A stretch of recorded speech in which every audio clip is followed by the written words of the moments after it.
Welcome everybody to another episode of Stardom. Tonight I have a very special guest, Marc Sheffler. Marc, how you doing? I'm fine. Yourself? It's been a good Sunday. Not too crazy. The weather's nice outside, so I can't complain. Well, yeah. Here in the desert in Southern California, the weather's also very nice, and I pretty much spent the day watching some football games and going to the gym. So and Oh, so that's rehearsing. nice. So Did you check out the Chiefs at all? yeah, I watched it. My ex-wife and my oldest son are manic Chief fans, so I try to support them and watch the games and root for them when they're not playing the Steelers, who did play like shit today. So wasn't a good wasn't a good day for me for football, but the gym was nice and my rehearsal went well. So Good, good. What are you rehearsing for? um, Or can you well, talk about it? yeah, I can talk about it. I don't care. Sure. All that bit, we can't talk about it. These are not like state secrets, right? They're just people trying to protect their shit. So I'm doing my first stand-up set since before COVID, on next Saturday night at a place called the Encore Theater in Tustin. But I perform as a character, and I'm creating a show with a comedian friend of mine. You may know him, Steve Middleman. I've heard of it. Yeah, Steve and I are good friends, and he's actually a neighbor out here, and was the reason that my wife and I looked in this area for a house in the first place.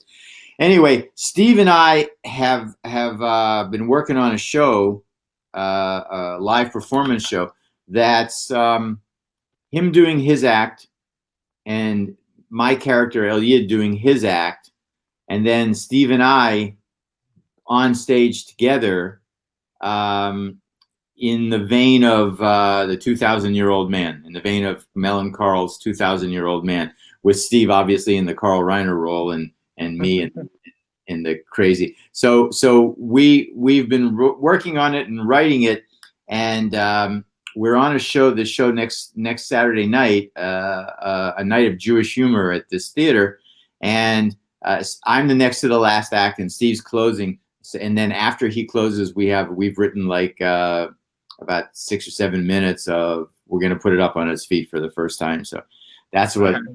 So in addition to learning my new act that I've written post COVID and all that nonsense, I'm learning this piece of material that Steve and I are going to do together. So, and if I remember correctly, Eliad. Now, is it your ex? Eliad. And is that you said is it your wife now or your my current wife? Yeah, your current wife is Hispanic. She is Colombian. That's correct. Colombian, and it means Jew, right? Just means Jew. That's all it means. It's no plus or minus. It's just grammar. That's how they would say that. So yeah. So when I created the character, I was looking for a name for him, and it just came to me. I stared at his face, and I didn't want to give him like a regular name because who cares, right? No, because if I was going to go for it, I figured I'd really go for it, right? So I just looked in the mirror, because the way I came up with the character, the way it all happened was kind of weird. Do we have time to talk about that? Yeah, we got about 6 more minutes, so let's go. So I was in a really bad accident in 2015. I was hit by a car in my neighborhood. Some 85-year-old guy talking on a cell phone, driving a big old fat Porsche Panamera. And I got really messed up, like really, really messed up, like broken bones and bad neck and chest and all kinds of shit. I was like hit by a car doing 40 miles an hour. So I was in the hospital, and they give me these very powerful pain medication. And there was a certain point at the introduction of each dose when I'd start to drift off. And where I drifted to was back to 1976, 77, my house in Laurel Canyon. I was just getting started as a writer, just kind of making a name for myself. But I was also doing sets at the Comedy Store because I was part of that original class of 1977. You know, we're the original paid regulars. We were there before the strike and there after the strike, and that's, you know, with Robin Williams and Jay Leno and David Letterman and George Miller and Tom Dreesen and all of those guys. Right? We were there. So that's where I would go in my head, and I would just it would just make me feel good. So I decided, yeah, maybe I'll go back and do stand up. So I started hanging out at the store, and I watched a lot of the young millennial comedians, and listened to the audience, and I came to the conclusion that great career that I've had, you know, for what it was, no one's going to give a shit about me. You know, like, nobody cares. No one's going to listen to me. No, I'm just some, you know, old guy. My beard was sort of this long, and I said, you know, names on the wall. So what? No one cares. There are other names going up. It is what it is. I had my fun. I have a great life, and maybe I should just move on. But I couldn't let go of it because stand up for me was the girl who got away. It was I started as a stand up, and then I wrote, and writing really took off, and I kind of let the stand up go. And as I just said, it was the girl that got away. So I got very down on myself, and like was in the shower, and I just got angry, and I came out of the shower one day, and it was all drippy wet, and I'm not a big guy. I'm a skinny guy to begin with. So my beard was all drippy and wet, and I pointed my, you know, like a craggly finger at myself and said, "No one cares about you, you old piece of shit." You know, and I started like reliving moments. So you did this, you did that, but now you do nothing, you know.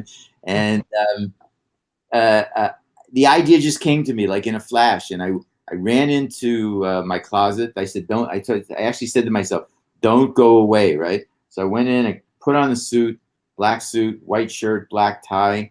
And I have a hat collection of like 200 and some hats. So I grabbed one of my fedoras. I came out, I looked in the mirror, and I was like really shocked at what I saw, because what I saw was a combination of my maternal grandfather and the rabbi of the synagogue that we belonged to. And then this voice just came out, and it wasn't my voice, but it was the voice of this person. And I looked in the mirror and I said, "Oh, now they'll listen. Now they'll pay attention to you." And that's really what it is for me. It's a device that immediately causes people to shut up and listen to me. And, and so what I did was I wanted to make sure I wasn't just like blowing smoke up my own ass. So I wrote for 6 months diligently. I just went at it like it was a real project. And I wrote the character for 6 months to make sure that it wasn't something that was frivolous, that it actually, you know, could be something. And then I called a friend of mine, a guy I knew who was running an open mic. And I said, "I need 15 minutes. He said, "Yeah, sure. Come on, anytime you want." So I show up as that character, and I walk on stage, and I did the 15 minutes, and it just fucking worked. It just worked. And I mean, you know, I've got a lot of material now, and it's developed and it's grown from there. But I'm crapping in my pants because I have to do a show Saturday night, and I haven't been on stage since before the pandemic. Luckily, I'm an attention whore, so that's a good thing. No, it is. It's a good thing going in, because you're already predisposed to being the center of attention. You don't have to walk on stage, and because I'll always like say something. Like I never freeze myself out. You know, I don't. Yeah, because I just love the adoration too much, which goes back to what we'll talk about where my comedic roots are. But yeah, I just love it. I love being on stage in front of people. It's just, you know, and to be honest, and I know this isn't even the same, but podcasting, when I started it, yeah, I was doing it solo, you know, and then I had a guest on. And I was like, man, that's crazy, because it's people that I'm never gonna meet, right? You know, but I can have this conversation right now. I can spend an hour with you right now, and Sure. the chances of us meeting are pretty slim. So it's fun, man. We're just not meeting in person, but we are meeting. Yeah. So the idea of stardom is kind of a twist on words, because stardom is a rise to fame. Figure that out. Yeah. And it seems like today everybody anything stupid, crazy, outrageous is what goes viral. So that's kind of the idea of the name of the show. Okay. So what I do is I research the guests Okay. and I pick a topic and then I search the web for stories that people post and I pick 7 to 10 of them and then I discuss them with you. Okay. So today I have just scenario because I know that your situation, like how you got to where you are, has been completely just random. Like it's just the right place, the right time. That's why I'm writing a book about my life and my career, and it's called As Luck Would Have It, the story of me and my very successful mediocre career. So it's you're exactly right. That's exactly it's funny that you got that because that's what my life has been. I tell people that life is like a raging creek flowing one way at a high rate of speed. And when most people try to get across it, they get swept away. I've been one of those very lucky people that every time I needed a stepping stone to appear and I needed that safety and that ability to get from one place to another, it happened. It just happened. I mean, most people come to LA and they come here and they basically start at a dead stop and try to make something happen. The day I landed in Los Angeles in 1976, in February of 1976, I had an apartment, I had an office, I had a car, and I had an agent at William Morris because I had just sold the first script I'd ever written to NBC and money in the bank. That's the day I landed. The day I absolutely landed, all of that was in place for me. That's just a stroke of luck. It really is. Completely, yes, because but I wasn't the only one. That's the thing. I knew I somehow integrated myself into a crowd of people, and I don't mean crowd like many, but a group of people for whom many of them too, had similar versions of that. Mm-hmm. Not precisely the same, but similar versions. Mm-hmm. And it's just weird. It's just dumb freaking luck. So I'm gonna read this first story.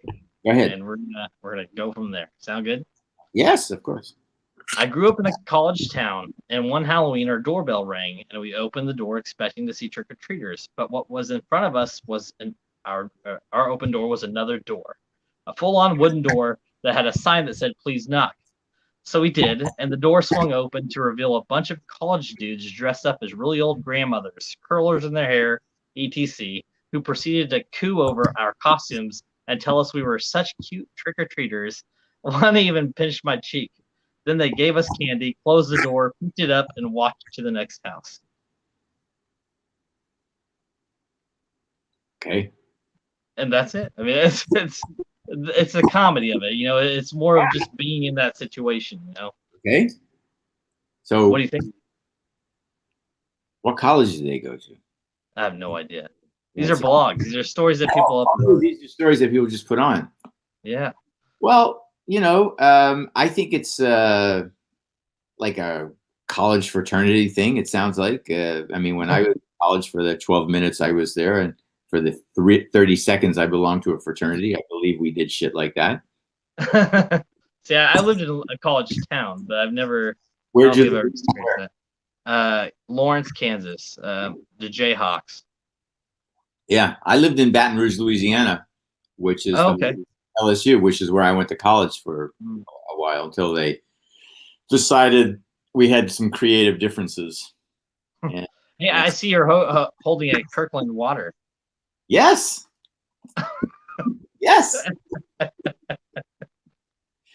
about that? Bottles of this we buy. Advertising my own work. Hey man, what do you do at Costco? I'm a supervisor, front end supervisor. Those guys in the red jackets, huh? Oh God, I hate them. Those red, that color is ridiculous. Hey, is there a guy in a red jacket around here? I got a customer needs something.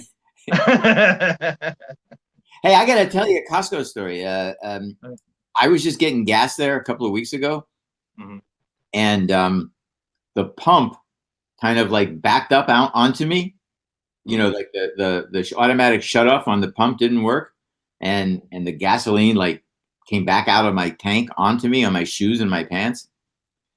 The guy from the gas place, I said, well, what about my clothes? He said, oh, just go into the store. So I went in and saw the manager of the whole store out here in La Quinta. I said, what about my shoes and my pants? He said, are you hurt? I said, no, sir, I'm not. I'm fine. I'm just a little smelly and, probably flammable. And he said, tell you what, just go out on the floor, pick any pair of shorts and any pair of shoes you want. And I said, okay. So I got shorts and a pair of shoes. And I came home. My wife said, why do you smell like gasoline? And why do you have a new pair of shorts and a new pair of shoes? And I told her the story. And I said, well, the guy handled it completely correctly. I wasn't hurt, but I did have very minor damage to my clothes. And rather than, have me be upset, the guy just said, here, just take this. That's kind of the Costco way, though. I mean, it's I like something that small, it's easy to take care of. You just got to take care of it the right way. No, the guy was like perfect. It was like, if that's the corporate policy, no wonder it's a good store because he did everything right. Speaking of everything right, so I want to talk about the Three Stooges scenario. What really got you into the comedy of why you got into comedy? So when I grew up in Pittsburgh, and when I was a kid back in the late 50s and early 60s, there was a local TV guy there by the name of Paul Shannon, and he had a program from like 3:30 to 5, I think, every weekday, and it was nothing but the Three Stooges. It was just these Three Stooges shorts, and like most guys of my generation, I was a huge Three Stooges fan. I mean, I knew all their material and all the little physical gags that they would do. So my father was a kind of an out of the box thinking aluminum siding salesman. And I owe a lot of my kind of underlying narrative that if I can dream it, I can do it. That's a seed that he planted in me. My dad was like, came out of World War II and had a nightclub with his uncle. Met a lot of people who eventually became famous, and so he was like very into the entertainment business. He was a huge Sinatra fan, and like he was like on the edge of that generation as far as being a hip guy, right? So he when little kids in my generation they ever said to their parents, I want to be an actor, or I want to, go into show business. They said, no, you have to be a doctor, you have to be a lawyer. This is the background that I came from. You have to be a rabbi, or, you have to go be educated. And, that none of that stuff exists with parental supervision or care. But for me, when I told my dad that I wanted to be a comedian, he was like, yeah, man, then you can move to California and I can come and visit you. And yeah, I like that idea. So he was like really, so my whole life, he, as I was a kid, everything was about laughs for him. He was a very fun guy. So I'm approaching my 10th birthday, and my dad said to me, you're going to be 10, it's a big birthday, double digits. What do you want? So I said, the Three Stooges. And he said, okay. And he got them for me. They were playing a 2-week gig in Pittsburgh at a place called the Holiday House. And he went to them, said, my son wants to have a birthday party. There'll be about 60 people there, kids and parents. And let's see if we can make a deal. He made a deal with them, and bing, bangity, boom, man, there I was at my own birthday party. So in the middle of their show, Mo announces that, we're all here to celebrate Marc's birthday. Where's Marc? And I raised my hand. And he said, why don't you come up on stage with us? And I said, okay, yeah, I like that idea. So I went up on stage, and somehow we just started doing their material. I just picked right up into it. And I knew it from watching their shorts over and over again. And all of their stuff was just recycled. They had like an hour and a half of stuff, and they would just recycle bits and pieces of it. And I knew it all. And I knew it so much that at one point Mo put his hand on my head and said, I dub you the fourth stooge. And I remember hearing laughter and applause because I couldn't see shit because, I had stage lights in my eyes and I was little. So that didn't help. But I felt this warmth, I'm closing my eyes because I'm remembering. I felt this wave come towards me when they were applauding and laughing. And of course, I didn't intellectualize it at the time, but I'm 100% sure that that's the moment. That's like that's the time the first hit on the pipe that I got. Right? It's like that's the way. Ooh, this feels really good. And then I said that's it. So I just aimed myself at this, and then after I had done Last House, and I went back to Pittsburgh to, for the opening. They had a big opening at a theater downtown and whatever. And several women from my high school graduating class who 3 brief years earlier would not give me the fucking time of day were now just standing in line to drop their pants. And I remember being with one of them and thinking to myself, I think this is a correct career decision here. I think, wait a second, there I get laughter and hugs and this and little money here and there. I'm in, man. I'm in. Because when I dropped out of college in 1969, I left with three life goals. Number one, I wanted to smoke as much weed as possible. Number two, I wanted to sleep with as many different women as possible. And number three, I wanted to make just enough money to afford the weed and the women. And so now at 72, I look back at those life goals and how my life turned out and realize that I've greatly exceeded my own expectations. Now, you talk about smoking weed, and that's one of my next stories here. Okay. Today, the drug dog came to our school, and he stopped by my car and wouldn't move. So they pulled me out of my class to go out and unlock it. He searched my car, and it was because of the dog treats that I had in my glove box. Probably planted by the police, no doubt. Yeah, I tell you what, man, I grew up in the era of cannabis being illegal, right? And now I live in a state where it's so legal that there are billboards for dispensaries on the interstates here. Like there's one between, there are a bunch of them between here and LA, but there's one that really gets my attention because it says drive through cannabis, right? And then it's got these big green arches, right? And it says the home of the very happy meal. So that's yeah. So I tend to say if that's how you are, only live in legal states, and don't do this underage because you really need the brain cells to. That's the thing. You shouldn't do any of this shit until you're 18 or 19. You should. Hey, if it wasn't for Costco insurance, I'd still be doing it.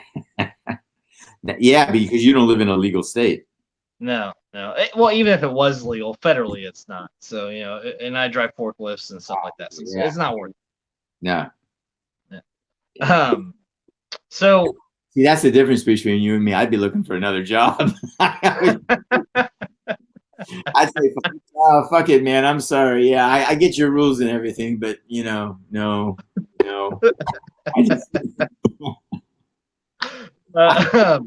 You're a much better human being than I am, because I really would. I would be just saying no. That's one of the reasons why I've never really had a real job, because I couldn't go through that shit.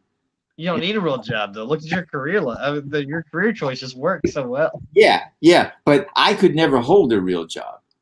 I mean, there's more THC in my beard than in like most non-legal states. No, I could never, I could never pass a drug test. Yeah. Yeah. But I mean, before Costco, I was a restaurant manager, so I mean, I 24/7. It didn't matter. So after your birthday, Yes. Sir. actually, I want to talk a little bit about Last House on the Left, because Okay. even though it was kind of a cult, it was a cult classic, but your character was so humorous. Yeah. Well, that was And all. That was all ad libbed. That wasn't in the but script. That, so the frog scene. We talked about the frog scene. What made you come up with that?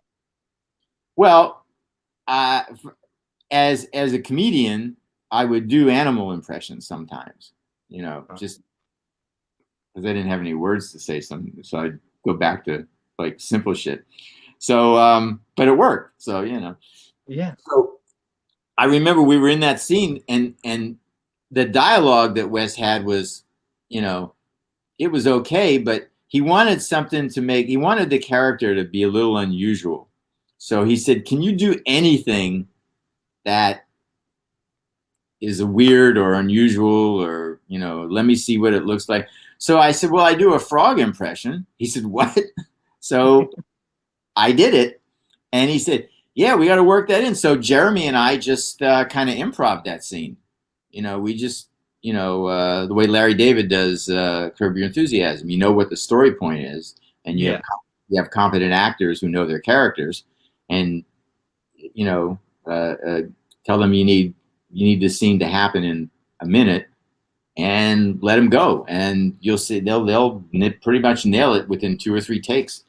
I had none of that experience. I just had instincts. I just pretended I was on stage or something. Yeah. Was most of that movie improv or no? No, not most of it. Some of it was, and then it was a movie that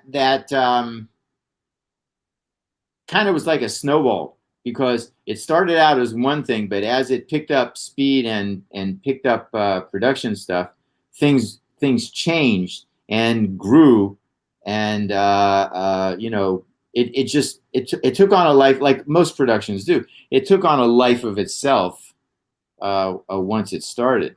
I mean, we still had no idea. Like Fred Lincoln and David Hess and I saw it at a screening at a Filmways print house on the west side. We walked out of there saying, "Well, it's a good thing we got paid, because nobody's ever gonna fucking watch this thing." And it opened in drive-ins in New England, and then one day Roger Ebert writes a 3.5 out of 4 star review of the film, and literally overnight we're out of drive-ins, and they couldn't make enough prints to get them into mainstream movie houses. And it's still a huge hit now. Still a huge hit. I still go to conventions. Before COVID, I haven't done one since COVID, but before COVID, I was doing like 3, 4, 5 conventions a year, and people were lining up just to get to see. Jeremy and I would do them together. They're just lining up to see us. Did you see the remake of it? I'm curious. I avoided seeing it because just from the advertisement, I could tell that it was way overproduced. But It was. I avoided seeing it, and then I got hired to write an article for a British magazine, a horror magazine, comparing the two, and so then I had to watch it because I couldn't write about it honestly if I didn't see it. But I was not impressed. The remake violated every lesson that we learned about why the original was successful. Yeah, I mean, just today. I got a 4-year-old daughter. I mean, when she hits her preteens or whatever, I would want her to watch that, because that same situation, those same concepts happen now more than ever. Something, I've had like I don't want to say love-hate relationship with the film, because that's what Wes had, but I don't have a love-hate. I have like I ignored it for a long time, and I didn't pay much attention to it, and I was very indifferent about it. Um, and then Hess got me into doing these horror film conventions. And even then, I was still kind of like indifferent. I didn't, I was not really paying attention. But then I did enough of them that just by attrition, I started to listen to the fans, and I started to listen to the reasons that they were the fans of this movie. And I started to hear that the reason it's still around is precisely what you just said. It has a cross generationality to it because parents, like in the same vein that you just said, hand it off to their children, and and I used to get when I finally stopped not listening and did listen, I would hear these teenagers come to me and say, yeah, my dad made us watch this movie when we were 12 or 13, and he wanted us to know what could happen if you make bad choices, and it really tells you that. So I couldn't believe it. So now I have a lot more respect for it. Mm-hmm. When you first start watching it, before it really dives into that, you just think, okay, it's just a 70s horror film. Mm-hmm. But as you get, especially being a parent, you start getting into it. You start Yeah. seeing the main characters play out. And you're like, man, okay, this is gonna be good. Yeah, and I just am amazed that it's been around so long and still, that it goes through cycles, and there'll be another wave of people who discover it, right? Mm-hmm. And then the thing will start all over again. So I want to jump into another story. You ready? Go right ahead. While I was out shopping today, I fell in the store, and a woman saw this and wouldn't stop staring. So I smiled and said, "Sorry, it's been a while since I possessed a body." Okay, so now we're talking about like outtakes from Supernatural. That's just a clever response. That is I would have been. I like that. I have respect for that one. That's a good one. Yeah. So when you come up with your skits, do you take it from experiences? Well, if you're talking about stand up, yeah, that's what you're talking about. Mm-hmm. The way I write the character I do now is different than I'd written before. Usually I would write, I'd think of see things that were funny and then write those down and then work backwards to a setup because I knew I already had the punchline. But the way I write the guy now is I just sit down and I start to think in his voice, and I look at the world. Now I get it. I get kind of so deep into it that I start to look at the world through his eyes and his life, because I created a whole backstory for him. So I look at the world through his life experience, and he's a funny guy, and I just write down what he sees, and I write down in his meter, like I hear his voice in my head, not mine. It's not my voice. And my wife says that when she sees me get dressed and go from me to being Elliot, and I put on suit and a tie and a hat and everything. She said that's the closest she'll ever come to watching Bruce Wayne become Batman. That's perfect. Yeah, and when I'm in character, when I'm out, I'm the guy. I never break it. Like I think I'm driving. It's him driving. It's not me. I drive differently. I hold the steering wheel differently. I literally am thinking in that character's voice and not in my own. Mm-hmm. It's a little psychotic. I understand for people who don't. I mean, you hear actors and actresses talking about, being in the role. So like when you're dressed in that character, you're that character. I knew Andy Kaufman, right? And not well, but I certainly knew him. To say. And I knew him when he was Andy, and I knew him when he was Tony Clifton, and I knew Tony Clifton, and Tony Clifton was a different person than Andy Kaufman, and he was an absolutely different person. And I'm kind of using the what I learned from being around that as a matrix, Mm-hmm. you know, as kind of like a touchstone, like a experiential touchstone. Because, Do, please, do you think being in that, like, in the mindset of that character helps you get more ideas for stuff, just like oh, as you're doing so? yes, of course, because I then I'm like I said, I I no longer look at the world through my eyes. Mm-hmm. It's kind of maybe a little esoteric concept to understand, but I really I go away, right? Like I'm personally not a religious person. I'm not an observant person. I don't celebrate holidays. I don't observe them. He does. Okay.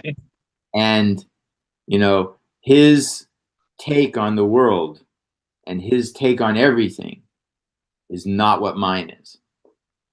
And That helps with the creativity of things, though, right? I mean, well, it does because it allows me to, I mean, obviously I'm not really psychotic. I know it's me doing it, right? yeah. But I consciously give up Mark and allow what I've created about him to steer the ship. Mm-hmm. So when I'm Yeah. dressing character, All right. and it's been an interesting experience for a variety of reasons because you know I'm a guy in a t-shirt with a beard and a baseball hat, and I wear Adidas shorts and t-shirts, and I move through the world, right? But when I'm dressed up like that, no matter where I am, except if I'm over in an Orthodox Jewish neighborhood, wherever I am, I'm an oddity. And I had to get used to feeling that. I'd never felt that. Yeah.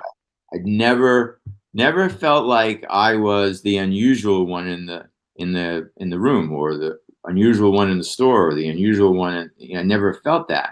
And frankly, it was a reckoning for me when I first started to feel it, because um, uh, I did this for very selfish reasons, right? Because I wanted to get back up on stage, and I wanted that fucking juice. I wanted my version of the dragon, right? So, Yeah. right. So I remember saying to myself as I was getting undressed, "There's a price for this. That it's not totally comfortable. It's not. It's all. It's not shits and giggles. It's Mm-hmm. fun, right? But if you're going to do this, you have to accept the fact that this is what you're going to go through. This is what you're going to, and it's been a while, so I kind of inured to it now, but you know Mm-hmm. So when you did the Comedy Store, yes, sir. is this how you dress? T-shirt, baseball cap, all that? Yeah, I went pretty much. I would always look very nice, but very casual. But baseball, jeans, sneakers, you know Is there a reason? Like, was that what people expected, or is that just what you did?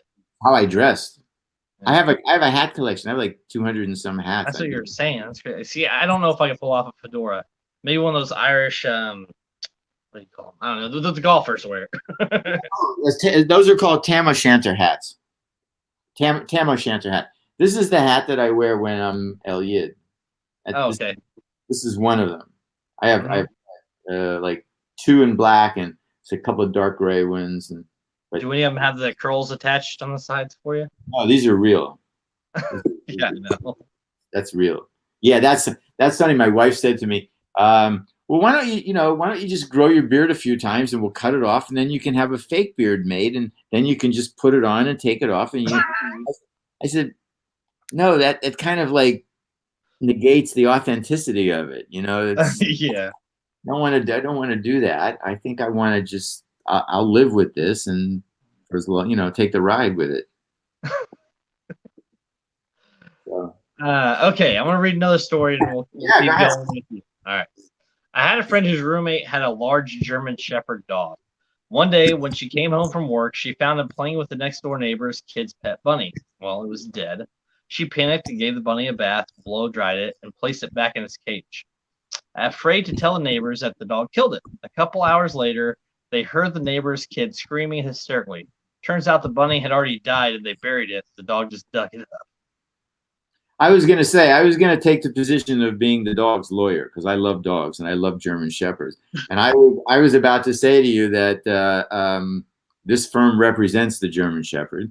And unless you can produce evidence other than my client being in the physical presence of the dead rabbit, like, is there any rabbit fur in my client's mouth?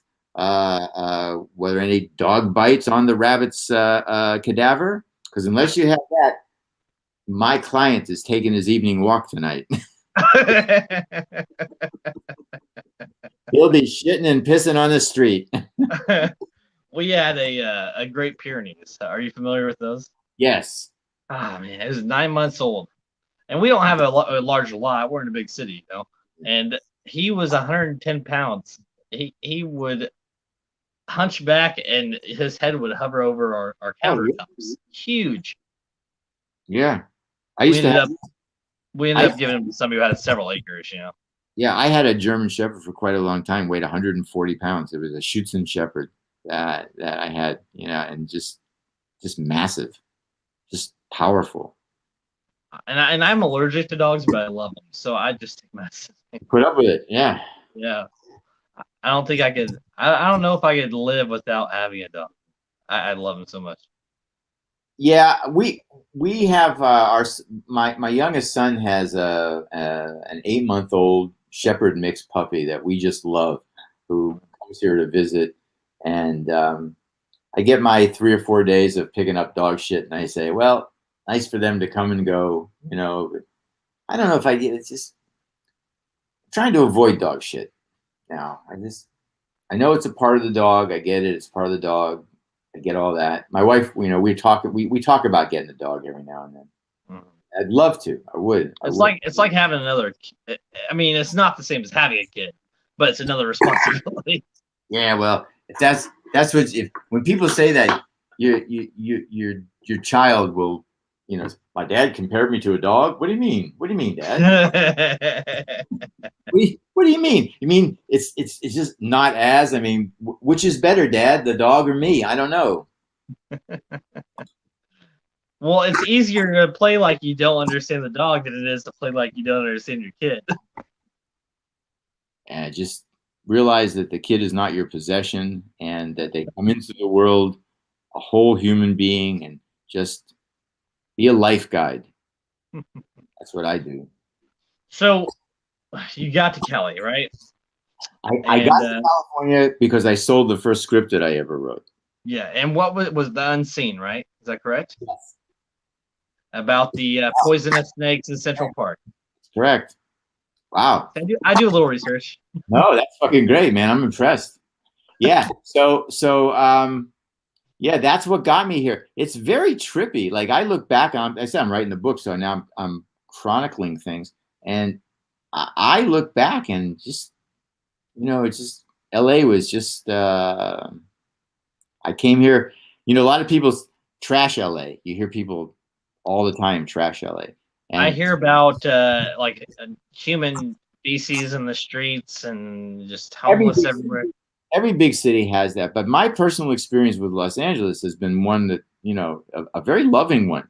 You know, I didn't come to LA trying to do anything. I did something somewhere else, and it brought me to LA. And so LA has, you know, reached out and said, "Hey, man, come on, you belong here. You'll be fine here. We'll take good care of you." And it did, you know. Yeah. I mean, I went from back east, you know, hanging out, to suddenly I had, you know, I was hanging out with Letterman and Robin and Leno, and wait a second, this is a great life. When you first, so I'm guessing it took a while before you met all of them, right? But well, no, they they were all there at the same time. Here's what happened. So I got to, I told you earlier that I had William Morris as an agent, right? So they called a meeting with me, and they said, what else do you want to do besides write? I mean, this was in February of 76. So pilot season wasn't going to be until May, and hiring season wasn't going to be until May. So they wanted to see if there's something that I wanted to do in the interim. So I said, well, I did a lot of stand-up back in New York. And they said, well, do you want to do stand-up in LA? And I said, sure. So they said, they called Mitzi, and Mitzi wouldn't make me a regular right away. So, but she did say that she would give me a time certain on a Monday night, on potluck night. So, which was then open mic, it's like open mic night. So then I said, okay. And I started hanging out at the store and watching comedians, and realized that the, stuff that I had done back in New York wasn't really going to work here. It was a different vibe. It was just a different kind of comedy. So I wrote 5 minutes of new stuff. I went on the first night there, and I did fine. I had a lot of stage time back in New York, so I wasn't intimidated by anything. And the next time I worked the material and it did better. And then the third time I was there, Mitzi was in her booth in the audience showcasing somebody, not me. And I just caught a break. I had like a 10:30, 10:45 time spot. And the couple of comedians who were on before me did really well, which is what you want, because it makes the audience, go up, so that you can go on and have a good set just by not losing anybody, right? So I knew all this. This was not a surprise. So I went on, and I squeezed every fucking laugh out of that 5 minutes. There was nothing left on it. I just blew it out. Whatever was in that material was on the table. There was nothing left in it. And I walked off the stage, and I saw Mitzi there, and I just went over to her, and the audience was applauding. And 150, 200 people, whatever it was, making a lot of noise. And I just said to her, hey, Mitzi, does it have to get any better than that? And she just looked up at me and said, all right, Mark, call in for spots. And that's how I became a regular. And then, shortly thereafter, I hooked up with a management firm.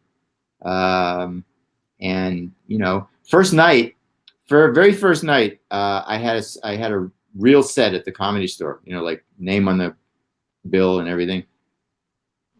So nervous, because I knew that this was, I knew where I was, I had a very healthy respect for where I was and what could happen.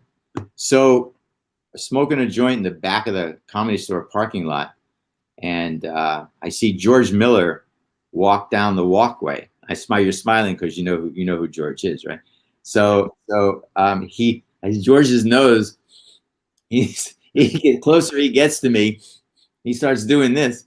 So he sees me in the corner, and he makes a beeline for me. So the moment he gets within earshot, he says, "Is that pot? Is that pot? You got pot there?" And he said, "Can I have a hit? Can I have a hit?" And I said, yeah. So give him the joint, takes a hit. So, this is good. Yeah. So he said, get more of this. I said, I have all I need. So he sticks his hand out, and he says, I'm George. I said, I know who you are. And he said, I said, yeah, tonight's my first real spot. He said, you'll do great. You'll do great. It's so much fun here. So we finished the joint, and he put his arm around me. He said, come on, I'll take you in. I'll introduce you to some people. So I said, okay. So we walk into the Comedy Store, and in the back entrance, and that's through the parking lot. And he looks over like this. He sees a truck with old beat up pickup truck with Indiana plates. And he said, there's my friend Dave's car. He's here. I'll introduce you to him. He was a weatherman. Can you believe it? A weatherman? And that's nothing funny about the weather, but now I guess he's here. He wants to be a comedian. So I went in, and I met some guy named Dave Letterman from Indianapolis. And a few days later, I met Robin from San Francisco, and Jay from Boston, and Richard Lewis from New York, and You talked about an interesting upbringing. I've heard some of Robin's upbringing, and he had an interesting background too. I know that. Yeah. So, and actually, his whole coming to California wasn't that not by choice? Well, I came with his parents. Yeah, Moved from. but it was they uprooted it. It wasn't like he I think had a from decision. Chicago. I think they were in Chicago, and then went to San Francisco. Robin was he's a really good guy. Yeah, You know, he's probably the purest performer I've ever known. yeah. Yeah, like he was a good guy. I liked Robin a lot. We were pal, not great pal, not like pal, but we were, had more than a few meals together. Yeah. So let's kind of jump to present day. You're working on rehearsing stuff. Is there places people can find you, like or like? Elliot has a page on Facebook, and I'm also on Instagram. Yeah, I'm now at that point where, and Facebook, of course. I'm personally on Facebook as me too, and Elliot. I'm at that point right now where I'm doing this because it makes me feel good. It's not like I have any any vision of anything really happening with it.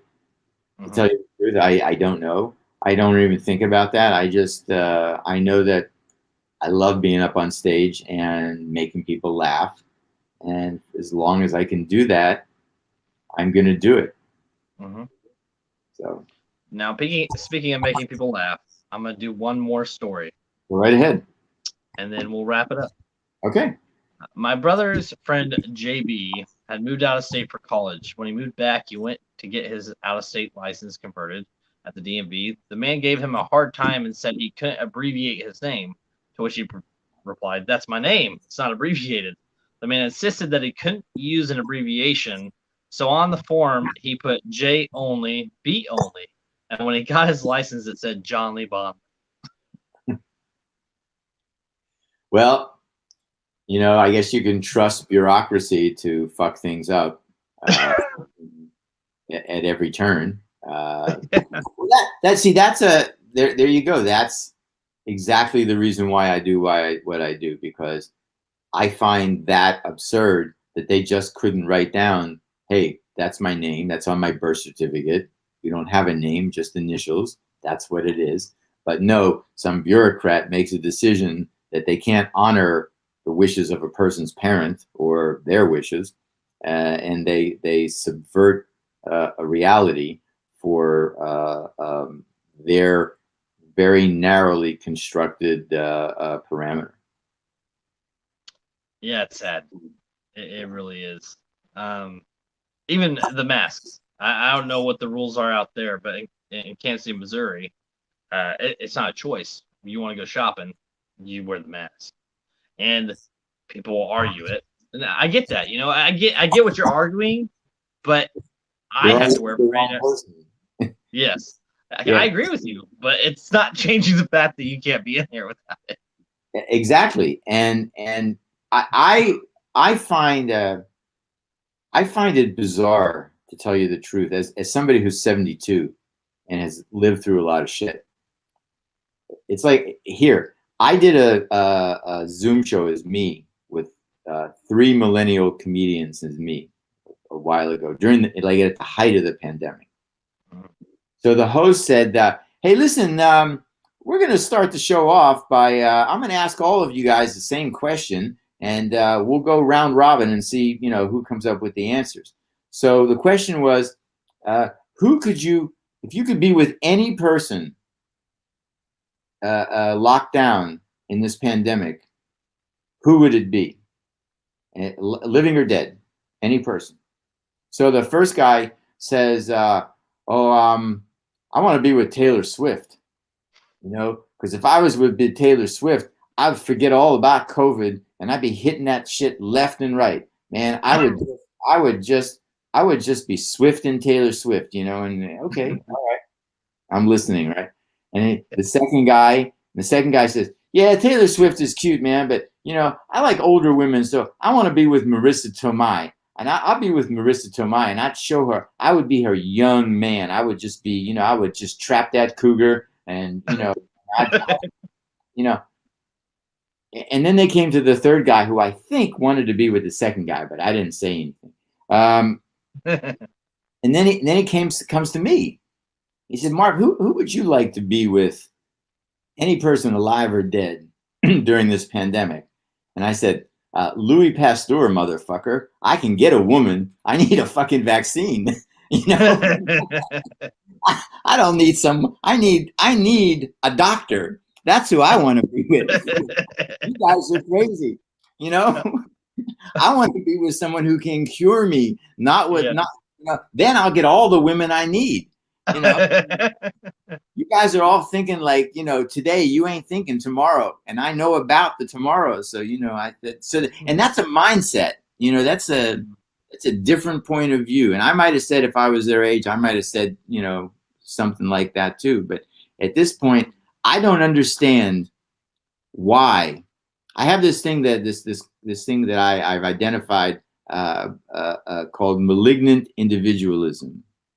And that is when someone believes that their rights to do something are so superior that the manifestation of that right, causes harm to a large amount of people, or could potentially cause harm to a lot. So I don't get why people don't just say, fuck it, man. If it helps people, I'm in. If it could help one person and save one life and not transmit this disease to one person, I'm okay with it. That's why I don't live in the regular world, man, because I can't fathom that. And this, it's kind of plays into the idea of this whole show in general. People's mindsets nowadays are so warped. Yeah. The reality in itself. I mean, come on, you got the Kardashians are more of a public figure than the president, or the government. Yeah. I'm proud to say I've never seen one frame of any of their shows. I haven't either. My mother-in-law has. She's all about the reality TV, but not me. I can't do it. Me either. I want nothing to do with it. So it's been a pleasure having you on tonight. Hey, I hope it worked for you. No, of course, it's been great. And I hope it's been a little different than your normal, stuff. Yeah. I didn't have to answer a lot of the same questions over and over again. So it was great. That's the point. I don't want it to be an interview. I want it to be just bullshit. Yeah. Well, I got plenty of that. So, Yeah. Then I'll definitely have you back on if you're okay with it. Yeah, sure. No worries. And I appreciate you supporting Costco there with your water. Oh, believe me, I support Costco with a lot more than our water. Let me tell you. The Costco paper shredder, the Costco files, the Costco printer, Costco glasses, and plenty of other stuff. Oh, our glass! I mean, even being an employee there, my son can get 2 pairs of glasses and still have like $14 left over with the trains. I know. It must be amazing, right? It's good. It's a good company. It really is. That's why I said, I told my wife, I said, if this ever takes off and, becomes an income, I'm still going to work at Costco. Even if I'm pushing carts 25 hours a week for the insurance, I'll still be working at Costco. I have a good friend, Lenny Schultz, comedian Lenny Schultz. I know the name. Okay. Lenny was a working and earning comedian, like on TV, and was part of like the laugh-in cast of the reboot, because I know he's living at my house.